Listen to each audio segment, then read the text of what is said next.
Reforma në drejtësi është një ndër arritjet më të suksesshme të Partisë Socialiste, beson Edi Rama. Gjatë një komunikimi online me komentuesit, Rama tha se asnjë forcë tjetër politike nuk e mbështet SPAK-un.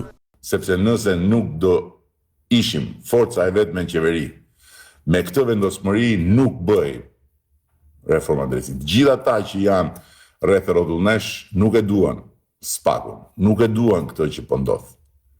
Dhe pastaj kthehen në anën tjetër, kërkojnë ta përdorin SPAK-un, kërkojnë të përdorin thellimin e luftës kundër korrupsionit si një argument pse ne nuk duhet të votohemi.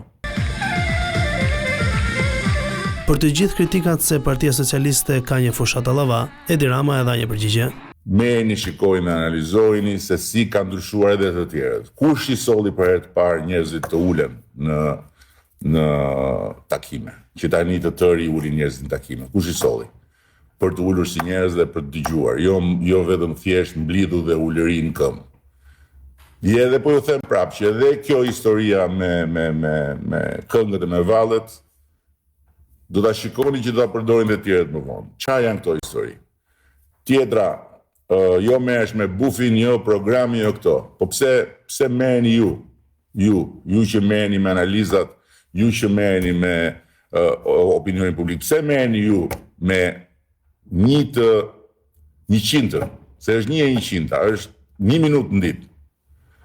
Edhe në fjalët e mia, unë nuk flas 95% kohës as për bufin, as për kënetën, as për lulin, as për venozin, as për. Në mbytyje të komunikimit, Rama kërkoi votën nga socialistët dhe demokratët për të mundësuar anëtarësimin e Shqipërisë në Bashkimin Evropian.